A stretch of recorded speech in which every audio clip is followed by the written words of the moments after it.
नमस्कार। आज हम आपके लिए कुछ प्रश्न लाए हैं जो कि भारत के राष्ट्रीय ध्वज अर्थात तिरंगा पर आधारित हैं। जैसा कि 15 अगस्त नज़दीक है तो हमने झंडे के बारे में कुछ प्रश्न बनाए हैं। देखते हैं पहला प्रश्न। यह कथन किसका है? एक ध्वज झंडा न सिर्फ हमारी स्वतंत्रता बल्कि सभी लोगों की स्वतंत्रता का प्रतीक है। ए. जवाहरलाल नेहरू, बी. महात्मा गांधी, सी. सरदार वल्लभ भाई पटेल या डी. डॉक्टर भीमराव अंबेडकर। आइए देखते हैं इसका सही उत्तर क्या है। तो इसका सही उत्तर है ए. जवाहरलाल नेहरू जी। अगला प्रश्न। भारत के वर्तमान राष्ट्रीय ध्वज का डिज़ाइन किसने तैयार किया था? ए. सचिंद्र प्रसाद बोस, बी. सुकुमार मित्रा, सी. पिंगली वेंकैया, डी. सरोजनी नायडू। तो इसका सही उत्तर है डी. सी. पिंगली वेंकैया। अब देखते हैं अगला प्रश्न। भारत के तिरंगे झंडे में चरखे की जगह चक्र कब अस्तित्व में आया था? ए. 1932, बी. 1935, सी. 1942 या डी. 1947। और इसका सही उत्तर है डी. 1947। अगला प्रश्न। भारत के तिरंगे झंडे के बारे में कौन सा कथन सही नहीं है?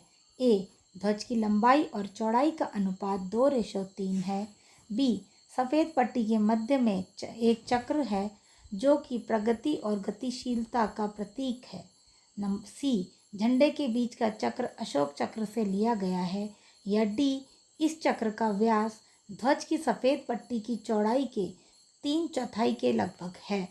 और इसका सही उत्तर है ए. ध्वज की लंबाई और चौड़ाई का अनुपात 2:3 है। अगला प्रश्न। निम्न में से कौन सा कार्य करना अपराध की श्रेणी में आता है? ए.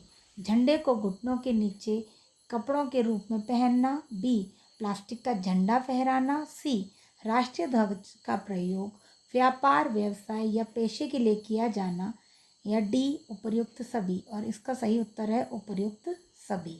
अगला प्रश्न। राष्ट्रीय झंडा फहराने समय सबसे ऊपर कौन सा रंग रहता है? ए. हरा, बी. सफ़ेद, सी. केसरिया या डी. लाल।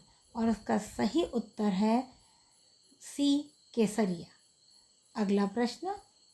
झंडे में इस्तेमाल किया जाने वाला सफ़ेद रंग किस बात का प्रतीक है? ए. बलिदान, बी. सच्चाई और विचारों की पवित्रता, सी. जीवन की समृद्धि, डी. निम्न में से कोई नहीं। और इसका सही उत्तर है बी. सच्चाई और विचारों की पवित्रता। अगला प्रश्न। राष्ट्रीय झंडा कहाँ पर फहराया जा सकता है? ए. राष्ट्रपति भवन, बी. संसद भवन, सी. आम लोगों के घर पर भी, और डी. उपर्युक्त सभी। और इसका सही उत्तर है उपर्युक्त सभी। अगला प्रश्न। सुप्रीम कोर्ट ने किस अनुच्छेद के तहत ध्वज फहराने के अधिकार को मौलिक अधिकार के रूप में घोषित किया था? ए. अनुच्छेद 19(1), बी. अनुच्छेद 14, सी. अनुच्छेद 18 या डी. अनुच्छेद 21।